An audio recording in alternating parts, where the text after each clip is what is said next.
Hi, BISC 210 students. This chapter is chapter 14. It covers herd immunity and vaccines. Be aware that this chapter has absolutely been uh, shortened. What I cover is what I expect you to know, so you don't need to read the entire chapter, just the material that I go over in this lecture. So immunity is acquired several ways. First, is one of the ways is just vaccination. Now, vaccinations are basically introducing a pathogen or parts of a pathogen to trigger an immune response. The goal is actually to get an immune response to occur. Now, with vaccines, it takes a little time for our body to kind of catch up and be able to effectively clear that infection. Now, or clear the pathogen or the pieces of the pathogen. Now, vaccines kind of trick your immune system into thinking that you're at risk of getting sick when you're really not. Remember, the immune system looks for foreign antigens, things that are not supposed to be in our body, and then it mounts an immune response. So it thinks when you get your certain vaccinations, it thinks, oh no, we're under attack, so let's fight this off, which is what we want. We want it to act like there is a potential threat. But in reality, with the vaccines, they're really no threat to us in terms of actually getting us sick. It does take a few weeks for our antibody concentration to increase to a really high enough concentration to be effective. It takes time. Also, it stimulates immunological memory. And what I mean by that is memory B and T cells. So memory B and T cells are part of your immune system, immune response, and they are cells that will remember what that antigen looks like for the rest of your life. Okay, these memory cells last for a really long time. May not be your entire life, depending upon many factors, but memory B and T cells last a really long time. And the other one is antibodies. Antibodies are proteins that are very specific to certain antigens. So let's say a antigen shows up in your body and it has a square shape. Just for argument's sake, it looks like a square. The immune system is going to make antibodies against that antigen, and the antibodies will have a region that can bind to the square antigen. It's kind of like the concept of enzymes and the substrate, how the substrate has to match the active site of the enzyme. Well, here, in this case, the antigen has to match the antibody. The antibody will only bind to the antigen if they are compatible. Now, the other way you can get immunity is through natural immunity. You can obviously get sick and build up your immune system that way. But we're not going to focus on that because we really want to focus on the other side of the coin, vaccinations. Now, there's a really great chart that your book has. It's similar to this one. It's not exactly this one, but it's talking about primary versus secondary responses. So if you look on the x-axis where we have time, if you look on the y-axis, we have antibody concentration here. So what's happening here is it's showing your body's response to the first time it sees a pathogen or its antigens versus the second time it sees that antigen. So if you look at the primary response on the left here, When you first start to see your body starts to see the antigens, they slowly build up until they peak, which you know could take a while, could take up to 2 weeks. And then after that, the number of antibodies after you've cleared that infection starts to go down over time. So let's say you get infected with Streptococcus pyogenes, which causes strep throat, among other diseases, or MRSA, Staph aureus. What's going to happen is we build antibodies against them, and memory B and T cells in this primary response, and it takes a little time, takes a couple weeks, and we clear the infection, we get better, and we still have memory cells, and we also still have antibodies floating around in our circulatory system. And those antibodies will stay there for a while. They do break down eventually, but not very quickly. The memory cells last for a very long time, and their job is to remember what they saw in terms of the antigen, so we can quickly build antibodies against that known antigen. And that's where the secondary exposure comes in. If you look at this chart, you can see the second time you're exposed to it, the antibody concentration increases drastically. You have a stronger response than you do with the primary response. So you have a stronger response, and it's a faster response. That's because you already have some antibodies that are left over from the primary response. Also, because you have memory B and T cells already made from the primary response. So having those things in place allows your body to kind of skip a few steps and build these antibodies and more memory cells a lot faster and respond a lot faster than with a primary response. So the secondary response, secondary exposure to antigen happens a lot faster, and it's a lot stronger because we already have the mechanisms in place to build antibodies and more memory cells, and some cytotoxic T cells as well.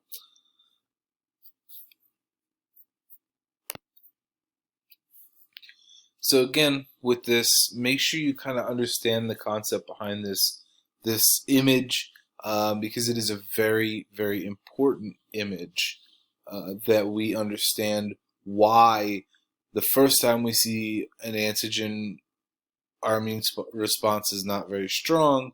It's strong enough to get us better and feel better and not have this infection, but over time the antibodies and the B cells and T cells start to degrade a little bit, but then our secondary response is much stronger.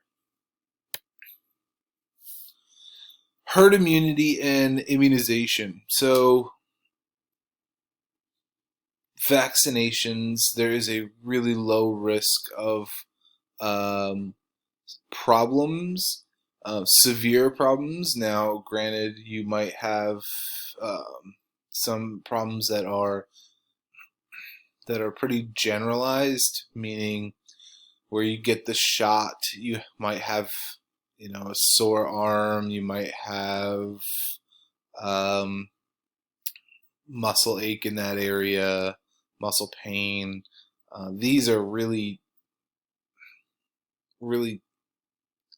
non-life-threatening issues to have after a vaccination. Doesn't mean vaccinations are perfect, because they're not. There's always going to be a potential adverse side effect for people. Some people get this adverse side effect, or one of many adverse side effects. But overall, vaccines are really, really safe. They've been tested for a very long time through multiple what we call double-blind studies, and we test to see how effective these medications are. Again, there's always a risk with taking any medication, and that includes vaccines. But there's also a risk if you go outside, get in your car, and drive to Walmart, right? There's always some level of inherent risk when introducing something to your body. But if you use the cost-benefit analysis, the benefit outweighs the risks, or the costs, so to speak. Now, we can decrease the probability that there's an issue by giving specific vaccines only to target populations, or we can give specific vaccines only to people who can effectively handle those vaccines in terms of their immune response. Some people can't handle a vaccine because the immune response their immune system may be compromised, so their immune system may be weak already. So we do actually have different types of vaccines for different types of people. And we're going to talk about some major types of vaccines in a little bit and how they vary slightly depending upon what the vaccine is. And some vaccines are better to give to certain populations than others.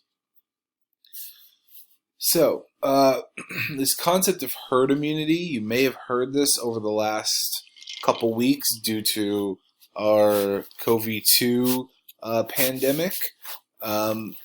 Basically, herd immunity is the large population that's immunized protects a small population that is non-immunized. And this is really important, and one of the problems that we're facing with this COVID-2 issue. There is no herd immunity with COVID-2. Right? No one's ever seen this virus before. It is novel. It's brand new. So nobody has ever come across it, built up antibodies, built up memory cells, and are protected from it. And we don't have a vaccine to do that either. So that's part of the problem with this COVID-2 is we can't have herd immunity because no one's ever seen it before. And herd immunity is based on the fact that the large population has seen the pathogen or with specific antigens. They've built an immune response, and their immune system is strong enough to prevent them from getting sick in the future. And by having a large portion of a population vaccinated against that pathogen, it decreases the risk for people who can't get vaccinated. So there are lists of reasons why people can't get vaccinated. There are religion-based waivers. Some religions do not allow vaccinations, so there are waivers based on religion, which has been a topic of controversy for a while because some people are using that kind of loophole. They're claiming a certain religion's status, and then just to prevent themselves or their children from getting vaccinations. But then there are other populations that really need herd immunity to exist, and those are the patients that are immunocompromised, okay, really young, really old, right, or immunosuppressed, someone that has cancer or cystic fibrosis. Those people they can't get the vaccinations in some cases. So they need their community around them, their population around them, to have been vaccinated in order to prevent them from bringing the disease to that patient who can't be immunized. So this image is one of my favorite images in the entire book. I unfortunately don't know the number off the top of my head, but it is extremely useful. It shows us the concept of herd immunity um, in a population in three different stages. So on this top one, you can see the green people, they have no immunity. If you introduce just one infected person, over time, the disease spreads pretty rapidly. And remember, we talked about R naught in chapter 9, right? The number of people one single individual will infect. So imagine if the disease has an R naught, a high R naught value of, 15, 20, that one person will infect that many people because there is no herd immunity. There's no immunity at all in this upper box. Then if we introduce a few people that are immunized to the population and we still have one sick person and then some people who are still have no immunity, you notice that there's a couple less infected people than there were in this top one here where there's no immunity.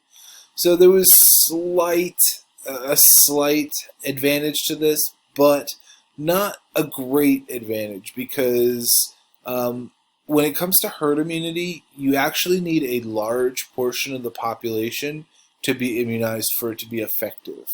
And I believe in the next slide we'll talk about the percentages. So in this last little box you have all of them that are immunized except for two of them. One of them is non-immunized and the other one is sick. So because this population has mostly immunized people, this person in red, when they cough on the person next to them, well, that person's been vaccinated, so they're at a very significantly decreased risk of getting that infection. So even if they come in contact with an infected person, they're still at a lower risk. Now, we're not 100% protected at all times from everything, but we have a significantly decreased risk by taking or getting a vaccine. And you can see that the disease really doesn't spread in this population because a majority of the population is immunized for that pathogen or that disease.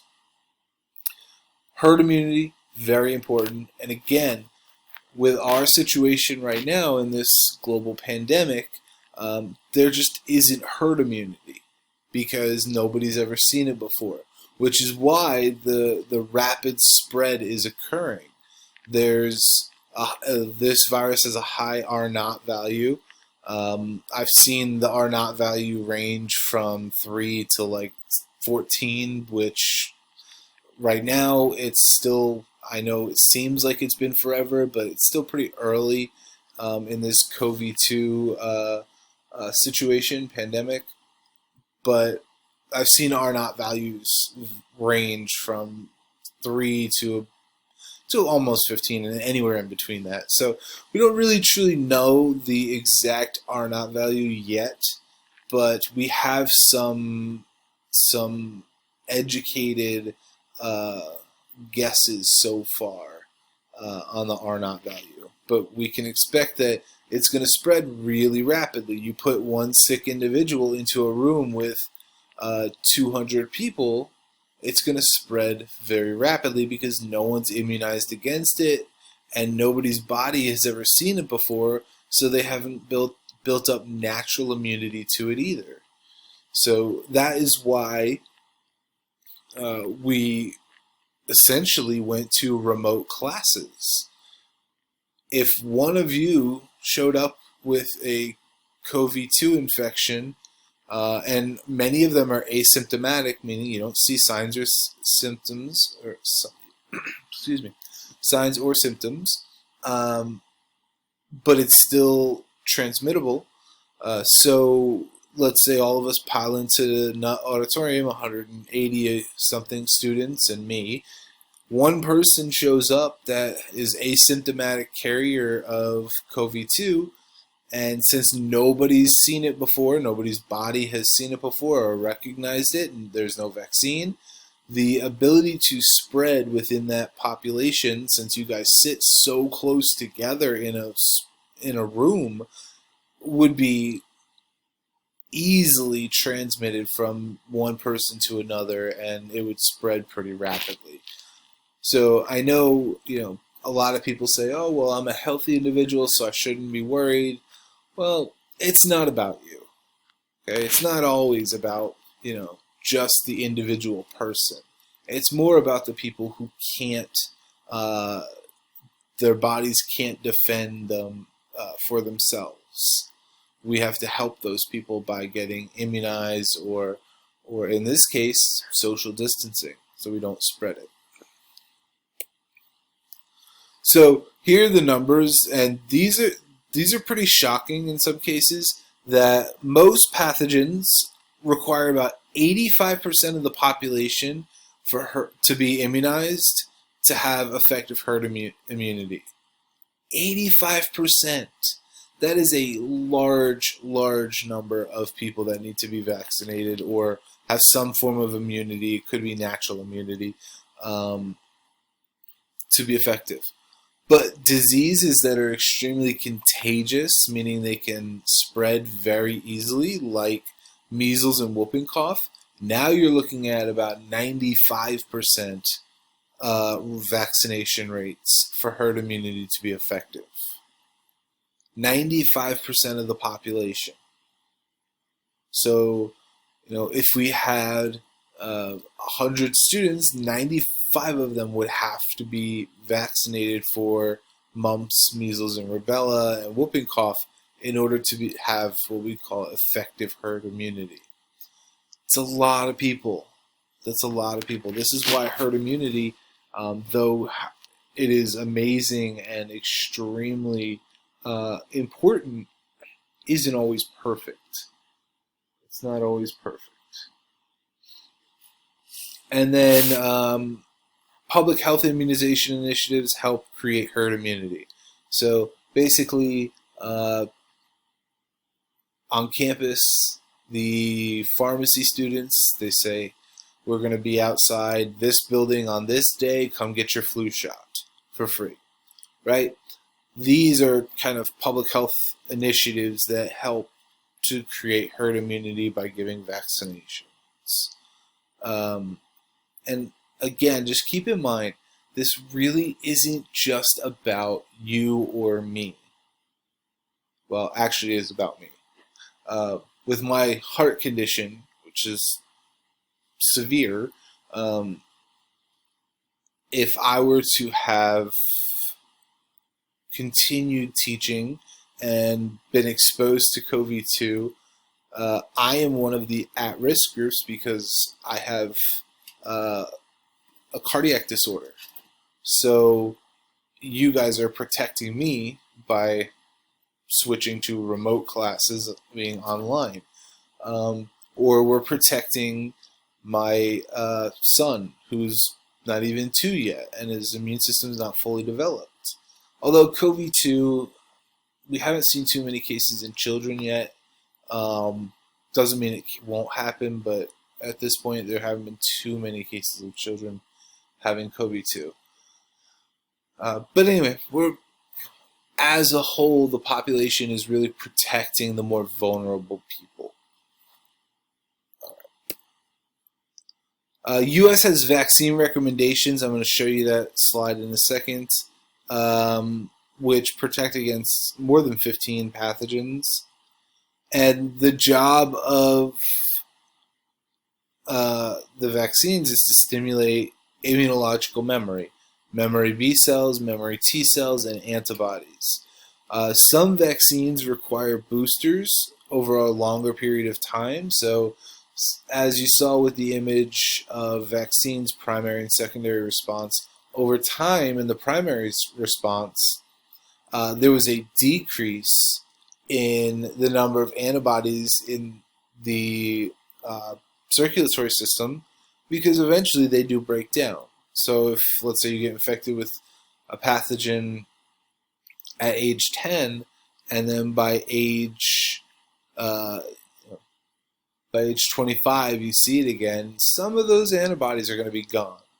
Okay, and then what we can do is we can space doses apart to allow for our immune system to respond properly and not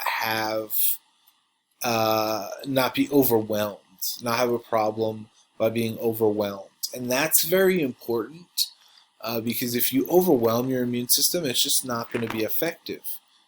They won't create the right amount of memory or B or T cells or antibodies. They're going to be fighting a war on different fronts, many different fronts. If you introduce lots of vaccines or introduce lots of pathogens or even just antigens in general at once, they'll become overloaded and your immune system really can't handle all of that work. So that becomes a problem. Now, some parents do prefer to space out vaccinations a little further than what our recommendations are based on what the CDC recommends. But there's a problem to this. There's a reason why the vaccine schedule is built the way it is. And that's because if you space out vaccinations further apart, it could lead to the breakdown of herd immunity, right? Remember, over time, memory B cells, memory T cells, antibody concentration go down. So it's less effective, and the breakdown of herd immunity can occur. And then if you're not up to date on vaccines, you're not fully protected. You're just not. You have to be up to date on your vaccines to be fully protected. Keeping to this schedule is the most effective thing you can do. Now, it doesn't mean it's perfect. There are other countries who have a very similar vaccination schedule, except the timing is different, meaning that they will space out the vaccines a little further apart. The United Kingdom is one of them. They pretty much require all of the same vaccinations we do, except their vaccination schedule is spread out over a longer period of time.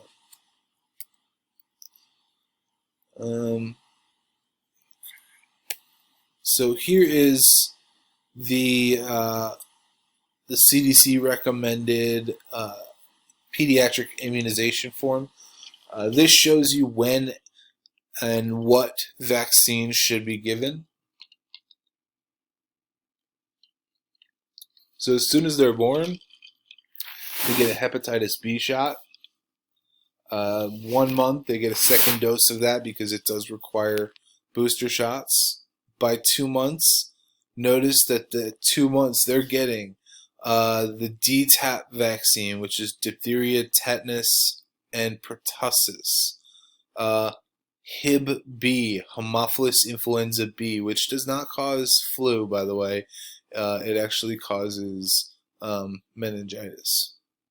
Pneumococcal, that's for pneumonia, and then polio and rotavirus. So there's quite a few that your child gets around 2 months, and then again 4 months you get the second dose of all of those, and then it's spaced out a little bit further for the other vaccines. But within the first 4 months, they get quite a few vaccinations.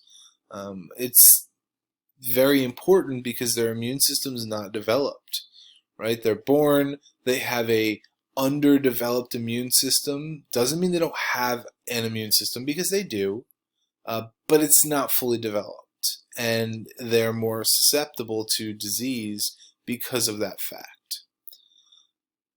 With this schedule, there's a lot of controversy and a lot of heated debates on whether or not this is the best schedule we can build, and whether or not to space it out further over a longer period of time.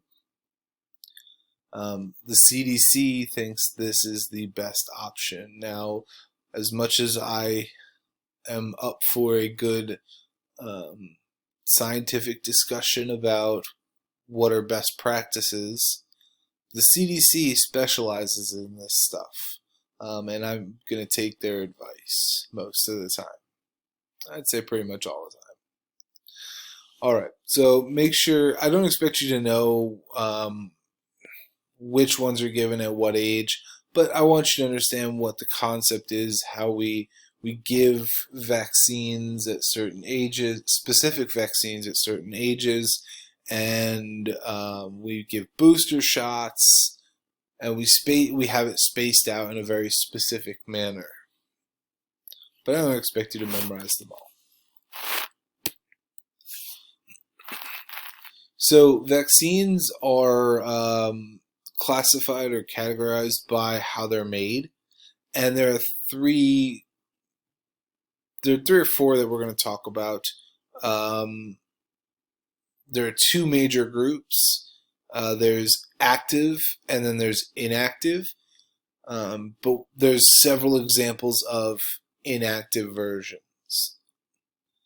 So with active agents, what you're doing is you're giving somebody an attenuated vaccine. Now, the term attenuated simply refers to the fact that the cells that you're giving are weakened and should not be pathogenic, but you're introducing the entire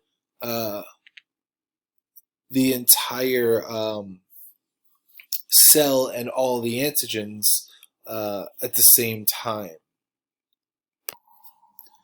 So we're going to go through each one of these examples and talk a little bit about them. So first, live attenuated vaccines. Basically, these vaccines contain the pathogen, but it has been altered that it can't cause disease. So it's been weakened. It's still infectious and it still triggers a strong immune response, but it shouldn't be able to cause disease. Now, we can develop this in a couple ways. We can either cultivate it in cell cultures, or we can use genetic manipulation to change the genes to make them non-pathogenic. These vaccines are really useful because they stimulate a very strong immune response. But there are some drawbacks. I believe I have the benefit analysis. Yeah, so benefit, strong immunological response, and long-lived memory. Drawbacks. Could cause disease in somebody that's immunocompromised. There could be a mutation, and it could mutate into an infectious form. And then the shelf life for live attenuated vaccines is not as long as other vaccines that are not live. They're just what we call either subunit or whole vaccines. So the point is that there are benefits to this: strong response, long-lived memory, but there can be some risks, which is the case for anything you do in life. Now, good example of this is if you've ever gotten your flu vaccination. There are two major options. You could either get the shot, which is actually an inactivated form of the flu virus, or you can get the nasal spray, which is a live attenuated version of the virus. So your flu vaccination, depending upon which one you get, could be either live attenuated or ones that are dead, for instance, which is the shot. This makes a lot of sense because some people can handle, the healthy people that want to get their flu shots can handle a live attenuated vaccine, where people that have weakened immune systems cannot. They run the risk of actually getting very, very sick. So you have to be careful to make sure that somebody's not uh, immunocompromised when they get a live attenuated vaccine. So inactivated vaccines, what we call whole agent and subunit. Basically, inactivated means they have turned off genes in the pathogen to make it inactive somehow, whether that's through genetic manipulation or denaturation via heat or chemicals, or you can have either whole agent or subunit. Whole agent is the entire cell. It's dead, but it's the entire cell and all the antigens. Subunit vaccines are only the antigens themselves. The cell is gone, the cell's dead, you just have the antigens. So benefits, it is safe for immunocompromised patients because there's no risk of getting sick from them, right? If something is dead, it doesn't magically come back to life, so safe for immunocompromised people. Stable at room temperature, can last a lot longer on a shelf, but there is a drawback, and this is kind of a big drawback, is that there are boosters that are required to reach full immunity. Inactivated vaccines elicit a strong immune response, but nowhere near as strong as a live attenuated immune response. So in order to achieve that level of immunological response, we have to get boosters for these shots. Good example would be tetanus. Tetanus shots, you get boosters. I showed you on the chart that there were several when you're young, when you're 2 months old, and then you get specific shots. For instance, the DTaP vaccine, diphtheria, tetanus, and pertussis. You get it at 2 months, then you get it at 4 months, right? There's these boosters that occur at later dates to help you achieve full immunity to that pathogen. So whole agent, as I mentioned, contain the entire pathogen, the cell wall, all the antigens, all of it. It contains everything. And what we do is we inactivate it by heating it, by using chemicals or even radiation to kill that cell. But we leave it intact and introduce it into the body through a vaccine. Subunits, they don't have the cell portion. All they have are the purified antigens or parts of whatever makes that pathogen infectious. So, for instance, let's say a capsule, right? The capsule would be the portion that makes a vaccine or makes a person's immune system respond to that pathogen. So, does not include whole pathogens. It only consists of parts, purified antigens, or parts of the infectious agent. Now, sometimes they require adjuvants. Now, an adjuvant is basically a chemical or a compound that's added to a vaccine in order to increase the immunological response.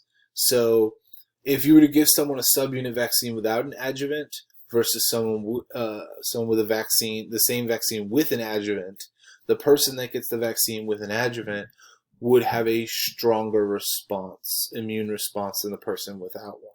Now, not every inactivated vaccine requires an adjuvant. It just happens to be that some of them that use adjuvants trigger a stronger immune response each time.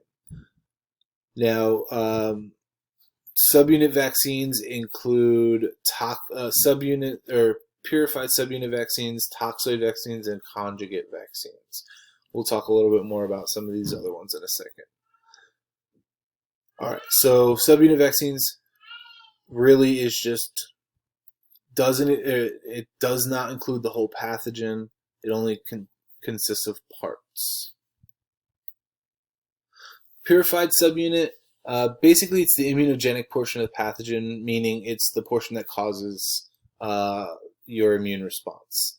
We can harvest this from a pathogen, or we can purify it through genetically engineered expressions. So, what we call recombinant vaccines. Basically, what that means is we can have the pathogen grow, and then harvest whatever it creates that causes illness. We could harvest that antigen or antigens. The other way, genetically engineering them, is we can turn genes on and off. Okay, we can turn genes on and off, and we do that in order to express specific components, specific genes, in order to express certain pathogenic traits, and then we can then purify that in that form. Toxoid, basically this is inactivated toxins, and they've been purified as well, meaning we've gotten rid of most everything except for the toxins. Example is the DTaP vaccine, or Tdap, either one's fine, which is diphtheria, tetanus, and pertussis. Tetanus produces toxins, as does diphtheria. Both of them do. Different types of toxins, but they both produce toxins. We can create vaccines that have those toxins that have been inactivated. One way to inactivate a toxin is attach an antibody to it, and when you attach the antibody to it, it becomes inactive. All right. Then polysaccharide vaccines or conjugate vaccines. Basically, you have a polysaccharide antigen that is attached to a more immunogenic protein antigen. So protein antigens are, they elicit a stronger immune response. So if you have something that has a polysaccharide antigen, if you attach that to a protein antigen, then you will get a stronger immune response than you would if you only had the polysaccharide antigen. So if you only had the polysaccharide antigen, it would give you an immune response, but it would not be as strong as if you added it to a protein antigen. By combining them, you then get a much stronger immune response. So it's very useful to have conjugate vaccines combining the polysaccharide antigen and the protein antigen in order to elicit a very strong immune response from the host. Good examples: meningococcal vaccines, pneumococcal vaccines, and then Hib-B, Hib vaccines. Hib-B is Haemophilus influenza type B. It's mislabeled in terms of naming and classifying. It does not cause the flu. It actually causes meningitis and potentially pneumonia. But we do have a vaccine, a conjugate vaccine for Hib-B. And Hib-B is an extremely dangerous pathogen. We'll talk about Hib-B when we get to the respiratory system. So one of the big things about vaccines that has been an issue over the last decade, even actually longer than that, is that there have been numerous reports that vaccines are linked with autism. Now, we talked about a statement last chapter, actually chapter 9, I believe, where correlation does not prove causation. So basically, just because two things are related or have happened at the same time, it doesn't mean they're linked. The biggest problem here was there was a paper published quite a while ago, I think it was 20 years roughly, 20 years or maybe a little more than that. It was created by a physician, and he falsified the data to show that there was a link between the MMR, mumps, measles, and rubella vaccine to autism. However, he made up the data, It was not the one of the important things about in science is that experiments need to be reproducible, and nobody could reproduce his paper in terms of getting the same outcomes. It was later discovered he did falsify all the data, or large chunks of the data, and he was stripped of all his credentials, and there was even talk at one point of charging him with something. I can't remember whether it was something with negligence, because that paper was kind of the the kickstart that this anti-vaccination movement was built on. They read this paper, or a specific person did, who happened to be a celebrity. They got on their soapbox, and because they were a celebrity, reached out to millions and millions of people sharing this misinformation. And you can see here that the WHO, the World Health Organization, said that vaccine hesitancy is a top 10 threat to global health. So think about that for a second. We're in a pandemic of something we've never seen before. But because of the fact people have not been vaccinating their children against preventable diseases like measles, we could see another outbreak of measles in terms of maybe not a pandemic, but an epidemic level. So this is very, very dangerous. There was a paper published, and you can see right here, this top link right there, on the MMR vaccine, where they studied several 100,000 people and followed them to show that the MMR vaccine, there is no statistical significance in MMR causing autism.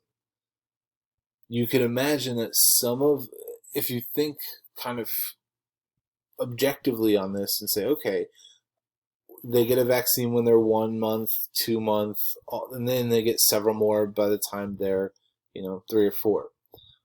We don't really diagnose autism at a month or 2 months or 3 months. We diagnose autism 2 years, 3 years, possibly even later than that. So you really can't tell you can't tell if immediately if something like a vaccine is causing autism when they get their first shot of the DTaP vaccine at 1 month, because you really can't tell if autism is present in that person at that young of an age. And that's one of the arguments against the fact that vaccines don't cause autism. There are lots of others, but there is, as of right now, as of today in 2020, there is zero data or scientific data that supports vaccines causing autism. This is a really contentious subject, and people fight about this a lot, but there is no scientific evidence linking the two. So please, if you have questions about that, feel free to ask. I'm very happy to go over that. I'm just not going to spend, much more of your time on talking about this. But if you do have questions on how papers have published data showing there is no link between autism and the MMR vaccine, I'd be happy to answer any questions. Feel free to email me. I believe that is my last slide for this chapter. If you have any questions, let me know. Email me or post in the discussion board on Blackboard under the Q&A tab, and I will answer them as best as I can.